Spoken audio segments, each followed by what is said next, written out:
ఏమై జోరుగా కుడుతున్నావు, బాగా పండించినావు. ఏమి మేడం మామూలు తాజాగా కూలి చేసుకుంటే కుండ కాలుతుంది, లేకపోతే కలుపు కాలుతుంది. పరిస్థితి అట్లుంది ఆ రకంగా. ఈ కాంగ్రెస్ ప్రభుత్వం అంత గలీజు ప్రభుత్వం ఈ ప్రభుత్వం కాదు. ఏమైంది, ఏం కష్టం? ఏం చేసింది ఇప్పుడు 5 గ్యారెంటీలు కరెక్ట్ కాదు అని చెప్పినంత. మహిళలకు బస్సు ప్రయాణాలు, మహిళలు అయితే తీ టైంకి వచ్చారు, కాస్త బస్సు ఎక్కుతారు, ఇంటికి వచ్చారు, కానీ ఉండలేదు. మొగనికి బాగా అనవడంలో కూడా అయిపోయింది. తిరుగుడు మావగాడిని పోతా, మాయగాడిని పోతా, సాగు పోతా, పెంగ్లికి పోతా, పేడకి పోతా, మొగలకు అనవడలేదు. ఇక అసలు రోజులు వచ్చినాయి కాంగ్రెస్ ప్రభుత్వం వచ్చే నుంచి. ఒక అసలు పరిస్థితి చాలా చెప్పారు కదా అయ్యా మీకు.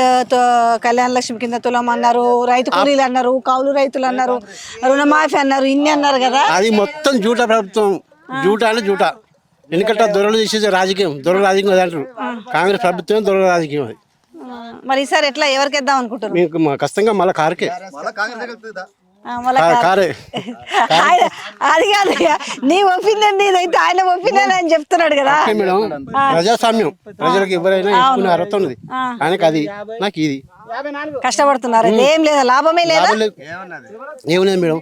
ప్రతి ఒక్కరు కూడా వస్తువు కూడా ఆయన 500 రూపాయలు పింఛన్ ఏది మనకి ఇది అన్నాడు, మద్దతు ధర. అది 500 ఏమి లేదు అసలు. ఇది ఇచ్చేదే ఇవ్వాలి కరెక్ట్. ఇవి కరెక్ట్. ఇంతకు ముందు ఒక 3-4 డేస్ కు లేకపోతే 5 డేస్ కానీ వచ్చేది పైసలు. ఇప్పుడు మామూలుగా తాత్కాలికంగా వారం 15 రోజులు వచ్చేట్లేదు డబ్బులు, పైసలు రావు. ప్రభుత్వం అసలు ప్రభుత్వం ఏం చెప్పు. నీకెట్లా అంటే కార్ ఎవరికి వేస్తావు ఈసారి? షెయ్యికా కారుకా? చూపు ఎవరికి వేస్తావు? ఆయనకు మాటలు రావాలంటే వస్తున్నాయి కదా మాటలు. నేను నిజమే అనుకున్నా. ఎందుకు కార్కే ఎందుకు వేద్దాం అనుకుంటున్నావు? కారుకేనా? ఇసుగిపోయారు అప్పుడే?